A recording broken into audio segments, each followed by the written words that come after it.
আসসালামু আলাইকুম।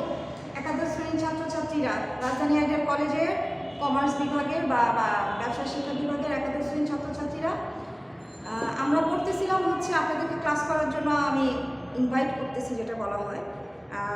আমরা পড়তেছিলাম হচ্ছে ফার্স্ট পেপারের পঞ্চম অধ্যায়, আমাদের প্রথম পত্রের পঞ্চম অধ্যায়। সেটা থেকে আমি প্রিভিয়াস ক্লাসে পড়িয়েছি হচ্ছে দ্রব্য কাকে বলে, সেবা কাকে বলে, দ্রব্য ও সেবার মধ্যে পার্থক্য, তারপর হচ্ছে পণ্যের প্রকারভেদ এগুলা, তারপর হচ্ছে যে উৎপাদন ব্যবস্থাপনা কাকে বলে, আমাদের চ্যাপ্টারটার নাম হচ্ছে উৎপাদন ব্যবস্থাপনা। উৎপাদন ব্যবস্থাপনা কাকে বলে এইগুলো আমি পড়িয়েছি। আর আমি আপনাদেরকে যে সিলেবাসটা দিলাম সেই সিলেবাসের মধ্যে কিন্তু আমি মেনশন করে দিছি যে কি কি টপিকগুলো থাকবে। তাহলে আজকে যে টপিকটা পড়বো সেটা হচ্ছে উৎপাদনশীলতার চ্যালেঞ্জ। উৎপাদনশীলতার চ্যালেঞ্জটা জানার আগে আমাকে জানতে হবে অ্যাকচুয়ালি উৎপাদনশীলতাটা কি, যেটা আমরা ফার্স্ট পেপারের ফার্স্টের চ্যাপ্টারে পড়েছিলাম যে আসলে উৎপাদনশীলতাটা কি। তাহলে আমি আরেকবার রিপিট করি যে উৎপাদনশীলতাটা কি। এটা হচ্ছে কোনো পণ্য উৎপাদনে, একটা পণ্য উৎপাদন করতে গেলে কি কি লাগে, কাঁচামাল লাগে, বিভিন্ন ধরনের শ্রম লাগে, অথবা কী করে সময় লাগে, অনেক কিছু লাগে। যে কোনো প্রোডাক্টটা যখন আমরা তৈরি করতে যাই সেই প্রোডাক্টটা তৈরি করার জন্য আমাকে কাঁচামাল লাগতে পারে, শ্রম লাগতে পারে, তারপর হচ্ছে অনেক সময় লাগতে পারে।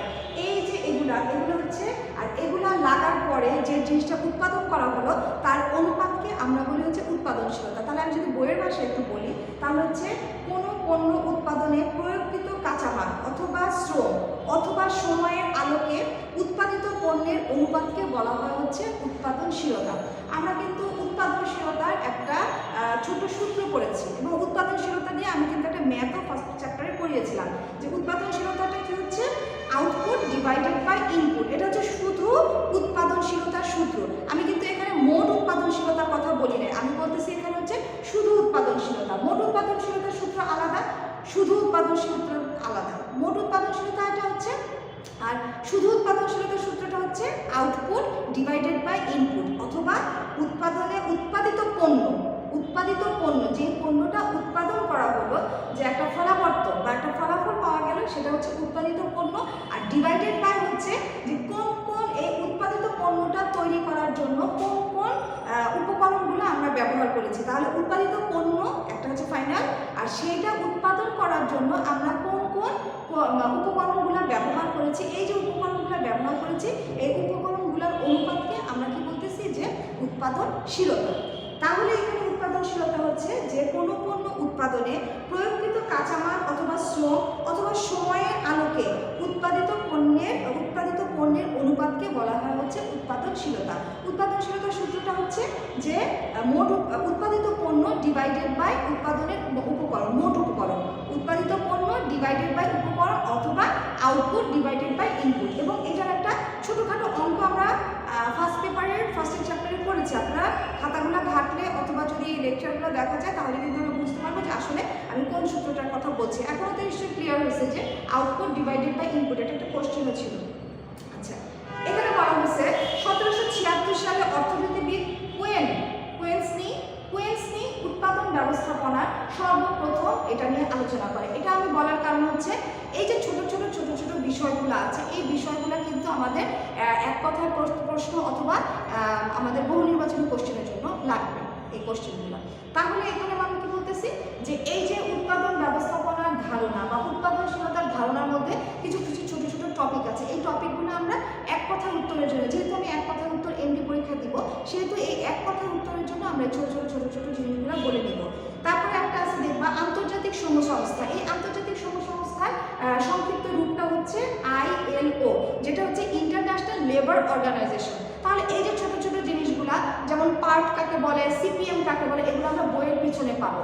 এই সংক্ষিপ্ত রূপগুলা এবারে এই চ্যাপ্টারটা থেকে আমি এই সংক্ষিপ্ত রূপগুলাকে দিয়ে দিব যে এটা পূর্ণ রূপটা কি। আপনারা এটা ভালো মতো করে পড়ে নেবেন। আমি দেখি নেক্সট ক্লাসে আপনাদের সাথে এটা নিয়ে আলাপ করার চেষ্টা করবো যে এই চ্যাপ্টারটার মধ্যে কিছু সংক্ষিপ্ত রূপ আছে, যেমন ILO আছে, পার্ট আছে, CPM আছে, অনেক কিছু আছে। এগুলোর পরিপূর্ণ রূপটা আমি আপনাদেরকে দেওয়ার চেষ্টা করবো, অথবা আপনারা নিজেরা বই থেকে পড়ে নেবেন। আচ্ছা, তাহলে এখানে যেমন একটা কোশ্চেন হলো যে সর্বপ্রথম উৎপাদনশীলতা শব্দটি কে ব্যবহার করেছে, সেটা হচ্ছে 1776 সালে বিশিষ্ট অর্থনীতিবিদ কুয়েন্সনি এটা সর্বপ্রথম উৎপাদন ব্যবস্থাপনা নিয়ে আলোচনা করেন, উৎপাদনশীলতা নিয়ে আলোচনা করেন। তারপর হচ্ছে যদি বলি যে আন্তর্জাতিক শ্রম সংস্থাতেও এই উৎপাদনশীলতা নিয়ে ব্যাপক আলোচনা হয়েছে। তাহলে আমাকে যদি বলা হয় ILO, এখানে আন্তর্জাতিক ILO, ইন্টারন্যাশনাল লেবার অর্গানাইজেশন। তাহলে এই পরিপূর্ণ রূপগুলো আমরা ভালো মতো করে ধারণাটা আমরা ভালো মতো করে পড়ে নেব। আচ্ছা, তারপরে হচ্ছে আমরা এখন পড়বো হচ্ছে উৎপাদনশীলতার চ্যালেঞ্জ। চ্যালেঞ্জটা কি? উৎপাদনশীলতার চ্যালেঞ্জ। এখানে চ্যালেঞ্জ বলতে হচ্ছে যে উৎপাদনশীলতার উপরে বিষয়গুলো আমি উৎপাদন করতে গেলে অথবা উৎপাদনশীলতা বিষয় উপরে যে বিষয়গুলো বাধাপ্রাপ্ত করে সেটাকে বলা হয় চ্যালেঞ্জ। আমরা একটা চ্যালেঞ্জ ছুঁয়ে দিই যে হ্যাঁ দেখা যাক আমি এটা পারি কিনা, আমি তোমাকে চ্যালেঞ্জ করলাম। এখানে বিষয়টা বিষয়টা হচ্ছে যে উৎপাদনশীলতার উপর যে বেশিগুলা, যে উৎপাদনশীলতা বাড়াতে হলে একটা প্রতিষ্ঠানের উৎপাদনশীলতা বাড়াতে হলে বা একটা প্রতিষ্ঠানের উৎপাদনশীলতা কাউন্ট করতে হলে, একটা ফ্যাক্টরি চালাতে হলে উৎপাদনশীলতা আমার লাগবে, উৎপাদন লাগবে। এই উৎপাদন করার সময় বা উৎপাদনশীলতার সময় যে বিষয়গুলা আমাদেরকে উৎপাদন করতে বাধার সৃষ্টি করে তাকে আমরা বলতেছি হচ্ছে উৎপাদনশীলতার চ্যালেঞ্জ। দ্যাট মিনস যে আমাকে এটা বাধা দিচ্ছে উৎপাদন করার জন্য, তাই যে বিষয়গুলা উৎপাদনশীলতার উপরে বাধা সৃষ্টি করছে তাকে আমরা বলতেছি হচ্ছে উৎপাদনশীলতার চ্যালেঞ্জ। এখানে উৎপাদনশীলতার চ্যালেঞ্জ হচ্ছে 7টা, আমাদের বইয়ে আছে। অদক্ষ কর্মী ও কর্মে স্বতঃস্ফূর্ত অংশগ্রহণ না করা। 1 নম্বর পয়েন্ট হচ্ছে অদক্ষ কর্মী এবং কর্মে স্বতঃস্ফূর্তভাবে অংশগ্রহণ বা পার্টিসিপেট না করা। এখন অদক্ষ কর্মী, মাঝে মাঝে দেখা যায় যে আমি একটা গুরুত্বপূর্ণ কাজে বা খুব ভালো গুরুত্বপূর্ণ একটা কাজের মধ্যে আমি কি করলাম যে একটা এমন কর্মী নিয়োগ দিলাম যে আসলে এই বিষয়টা সম্পর্কে জানি না। আমরা মাঝে মাঝে কি করি যে আমাদের ক্লাসে আমরা যদি নিজেদের উদাহরণ দিই, যে আমরা মাঝে মাঝে করি কি যে যেমন রান্না বান্নার ব্যাপারে যদি বলি যে রাঁধতে হয়তো জানি না কিন্তু রাঁধতে চলে গেলাম, রাঁধতে চলে যাওয়ার পরে এমন একটা আইটেম রান্না শুরু করলাম যেটার মধ্যে আসলে আমি পারতেছি না, হজবরল লেগে গেল। তার মানে কি এই জিনিসটা আমি কখনো করি নাই, আমার এক্সপিরিয়েন্সের দরকার নাই, তো আমি জিনিসটা জানবো বুঝবো তারপর আমি সেটাকে অ্যাপ্লাই করবো। কিন্তু অনেক সময় দেখা যায় যে কোনো কিছু উইদাউট প্রিপারেশন আমরা জিনিসটা করে ফেলতে চাচ্ছি, এই যে এটা হচ্ছে অদক্ষতা। তো উৎপাদন ক্ষেত্রে এরকম যখন কোনো ডিপার্টমেন্টের মধ্যে একটা অদক্ষ কর্মী নিয়োগ দেওয়া হবে যে এই ডিপার্টমেন্ট সম্পর্কে সে সম্পূর্ণ আননোন, সে কিছুই জানে না, তাকে যদি নিয়োগ দেওয়া হয় সে কিন্তু এখানে কাজে কর্মনিবেশ বা মানে মনোনিবেশ করতে পারবে না এবং কাজটা সে করতে পারবে না। তো যখন সে কাজটা করতে পারবে না তখন কি হবে, কাজটা মানে একদম হতপিয়া হয়ে যাবে, মানে একদম ডিস্ট্রয় হয়ে যাবে, নষ্ট হয়ে যাবে। তো এইটা হচ্ছে যে যখন একটা কাজের কর্মী যখন একটা কাজ করতে পারবে না তখন কি হবে, আমার উৎপাদনশীলতা বাধার সম্মুখীন হবে, আমার প্রোডাক্টটা উৎপাদন করতে বাধার সম্মুখীন হবে। এটা হচ্ছে অদক্ষ কর্মী। তারপরে বলতেছি হচ্ছে কর্মে স্বতঃস্ফূর্তভাবে অংশগ্রহণ না করা। আমি একটা কাজে আমার মন না লাগায় যদি করি, এই যে আপনারা পড়াশোনা করেন, পড়াশোনা করতে গেলেও কিন্তু মনোনিবেশ লাগে। আমি একটা পড়াশোনা করতে গেলে আমি সেই পড়াশোনাটা আমি মনোযোগ দিয়ে করলাম না, মনোনিবেশ করলাম না, এই যে মনোনিবেশ করলাম না, কাজে স্বতঃস্ফূর্তভাবে পার্টিসিপেট করলাম না, এইটাই হচ্ছে কি আমার, এইটাই হচ্ছে আমার যে কাজটা আগাবে না, আমার মন নাই কাজে, কাজটা যখন আমি মন দিয়ে করবো না তখন এই কাজটা করতে আমার অনেকক্ষণ সময় লাগবে, অনেক নিজেকে খুব মানে কি বলবো যে খুব টায়ার্ড লাগবে, কাজটা করতে 1 দিনের জায়গায় 3 দিন লাগবে। কারণ কি, এই কাজটা আমি স্বতঃস্ফূর্তভাবে করছি না। তাহলে কি হবে, আমার উৎপাদনটা ডিলে হয়ে যাবে। এটাই হচ্ছে অদক্ষ কর্মী এবং কর্মে স্বতঃস্ফূর্তভাবে অংশগ্রহণ না করা। তারপরে বলতেছে নিম্ন মনোবল ও নিম্ন প্রেষণা। নিম্ন মনোবল, এই যে অনেক সময় দেখা যায় যে ডিপার্টমেন্টে ম্যানেজমেন্ট ডিপার্টমেন্টে বলি অথবা আমি যদি বলি এখানে যে যারা ব্যবস্থাপনায় আছে তাদের কিছু মানে লোয়ার মেন্টালিটি থাকে যে অর্থটা হয়তো কম দিব, পরে দিব, তাদের সাথে হয়তো মিসবিহেভ করা, কর্মীদের সাথে মিসবিহেভ করা বা তাদেরকে যে মোটিভেট করা, এই মোটিভেটটা হচ্ছে নিম্নমানের, খুব হালকা ধরনের। আমরা যখন একটা শ্রমিক পরিচালনা করব তাকে কি করব, স্ট্রংলি আমাকে মোটিভেট করতে হবে। স্ট্রংলি মোটিভেট করতে হবে মানে তাকে কাজে ফিরিয়ে আনার জন্য, তাকে কাজে স্বতঃস্ফূর্ত করার জন্য আমার কি দরকার, তাকে মোটিভেট করা দরকার। তারপর সেই মোটিভেটটা একটা কর্মী কিন্তু দুইভাবে মোটিভেট হয়, একটা হচ্ছে আর্থিকভাবে আর একটা হচ্ছে অনার্থিকভাবে। আর্থিকভাবে হচ্ছে তুমি যদি এই কাজটা করে শেষ করতে পারো বা এতদিনের মধ্যে, তাহলে হচ্ছে তোমাকে আমি কিছু পেমেন্ট দিব, যে এটা খুব তাকে ভালো মতো মোটিভেট করা, যে এটার বিনিময়ে তোমাকে আমি কিছু অর্থ বা কমিশন দিব।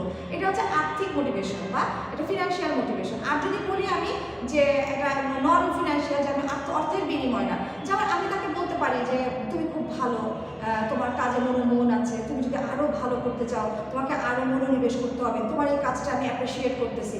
এই যে কথার মধ্যে পয়সা ছাড়া উইদাউট মানিতে আমরা কিন্তু একটা মানুষকে খুব ভালো মতো মোটিভেট করতে পারি।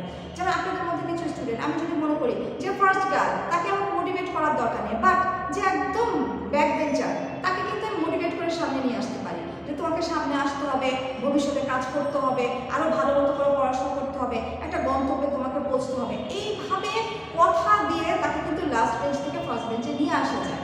এটাই হচ্ছে যে মোটিভেশন। তো অনেক সময় দেখা যায় যে নিম্ন মোটিভেশন মানে নিম্ন প্রেরণার কারণে, ব্যবস্থাপনার নিম্ন মনোবলের কারণে অনেক সময় উৎপাদনশীলতা বাধাগ্রস্ত হয়। তারপরে আসতেছে অনুন্নত কারিগরি উপাদান। এই যে কারিগরি, অনুন্নত কারিগরি উপাদান মানে হচ্ছে মেশিনারিজগুলো দেখো যে আপডেট করা নেই। কোনো ফ্যাক্টরিতে হয়তো যে বিগত মেশিনগুলো দিয়ে তারা কাজকর্ম চালাচ্ছে, তাদের এটা আপডেট করা নেই। তাহলে যখন একটা মেশিন, আমি যদি বলি একটা আপডেট করা মেশিন দিয়ে আমার অনেক প্রোডাক্ট তৈরি করা যাবে, যেমন দিনে 100টা প্রোডাক্ট তৈরি করা যাবে, এটা হচ্ছে এটা। কিন্তু আমি যদি অনুন্নত বা একটা লক্ষ্য চক্র মেশিন রেখে দিই, সেটা দিয়ে হয়তো আমি দিনে 20টাও তৈরি করতে পারতেছি না। তার মানে কি আমার 80টা এখান থেকে মাইনাস হয়ে যাচ্ছে। এই যে 80টা মাইনাস হয়ে যাচ্ছে, এটা হচ্ছে আমার অনুন্নত কারিগরি উপাদান। আমি যদি ভালো একটা মেশিন ব্যবহার না করি, ভালো একটা জিনিস ব্যবহার না করি, তাহলে কি হবে? উৎপাদনটা বাধাগ্রস্ত হবে। এটাই হচ্ছে আমার অনুন্নত কারিগরি উপাদান।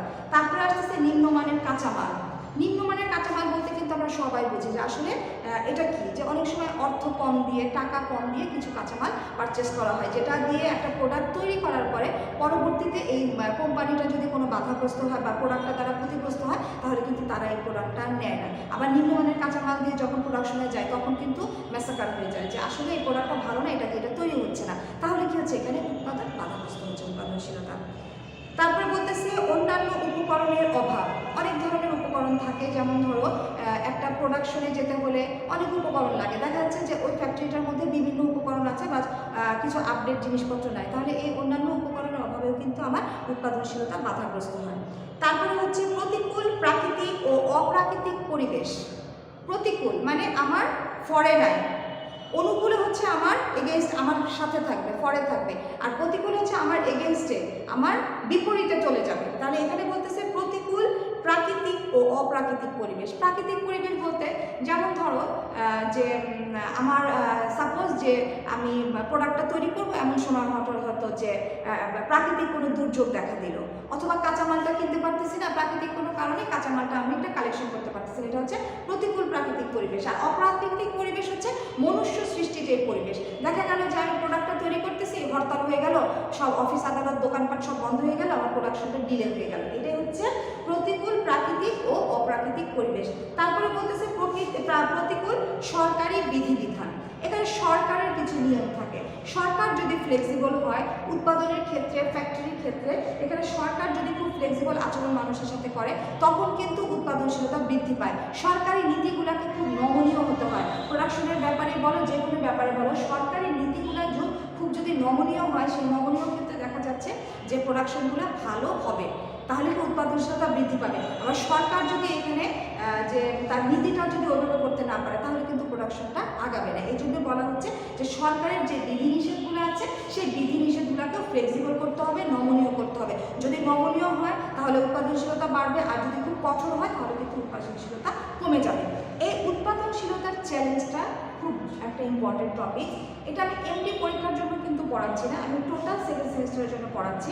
যেমন দেখেন, আমাদের বইদের মধ্যে কিছু উদাহরণ থাকে যে একটা ফ্যাক্টরি তৈরি করতে গেলে বা অমুক স্থানে তোমাকে স্থানটাও বিবেচনা করতে হবে।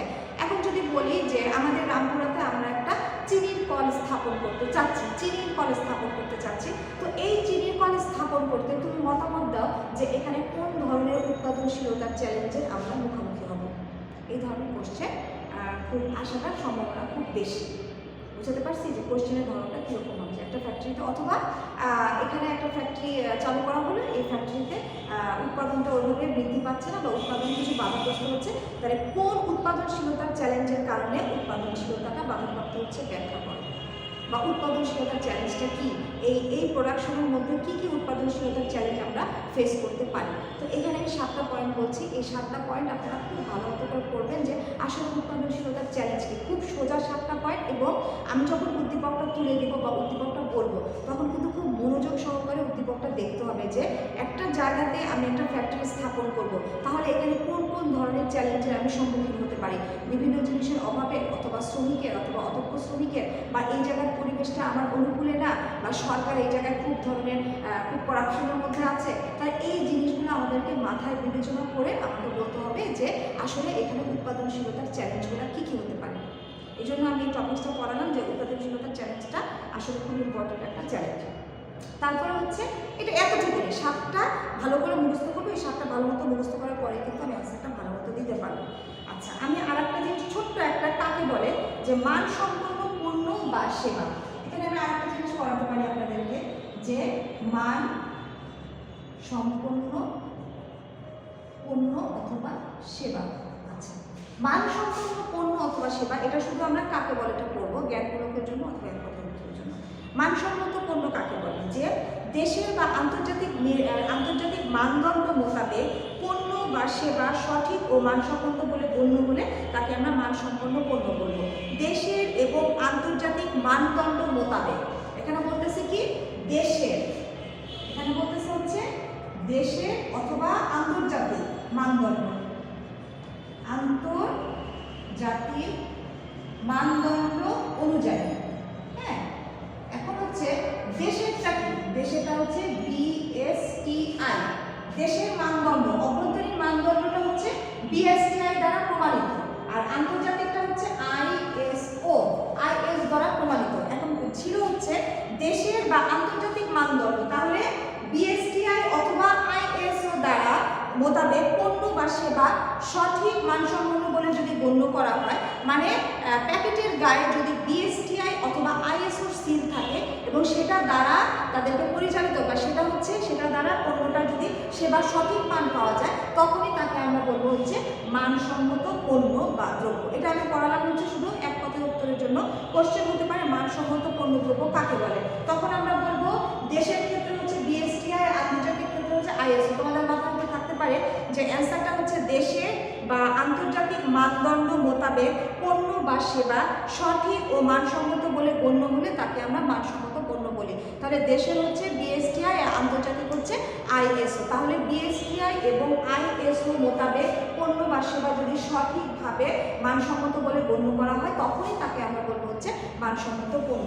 তাহলে আমরা কাকে বলে কিন্তু অনেকগুলো পড়লাম। উৎপাদনশীলতা কাকে বলে, উৎপাদনশীলতার চ্যালেঞ্জ কাকে বলে, মানসম্মত দ্রব্য কাকে বলে, এবং উৎপাদনশীলতা সর্বপ্রথম কবে কে এটা নিয়ে আলোচনা করে। এবং আমি সংক্ষিপ্ত রূপ যদি বলি যে আন্তর্জাতিক সমসংস্থার সংক্ষিপ্ত রূপ কি, আমি কিন্তু এই আজকের পড়ানোর মধ্যে অনেকগুলা কাকে বলে এবং অনেকগুলো সংক্ষিপ্ত উত্তর আমি বলে ফেলছি। খুব মনোযোগ দিয়ে যদি শোনা যায়, বোঝা যায়, তাহলে কিন্তু কি হবে, আমরা বুঝতে পারবো যে আসলে কোশ্চেনের প্যাটার্নটা আমি কী করতে চাচ্ছি। খুব মনোযোগ দিয়ে যদি ক্লাসগুলো করা হয়, তাহলে আমরা খুব ইজিলি বুঝতে পারবো আসলে আমি এমটি কোশ্চেনটা কীভাবে করতে চাচ্ছি। ঠিক আছে, তাহলে আমাদের কালকে, আজকে হচ্ছে বুধবার, কালকে হচ্ছে বৃহস্পতিবার। বৃহস্পতিবারে আমি আপনাদের 10:15টার ক্লাস মেবি আছে, যে বিজনেসের ক্লাসটা আছে, ওই ক্লাসটা আমি নেব। ওই ক্লাসে যদি আপনাদের কোনো ধরনের কোনো প্রবলেম থাকে, তাহলে আপনারা আমাকে বলবেন, জানাবেন, আমি সলভ করবো। এবং আমি আশা করতেছি সিলেবাসটা নিয়ে একটু আলোচনা করবো, আপনারা সবাই উপস্থিত থাকবেন। ঠিক আছে, তাহলে আজকে এই পর্যন্ত। আসসালামু আলাইকুম।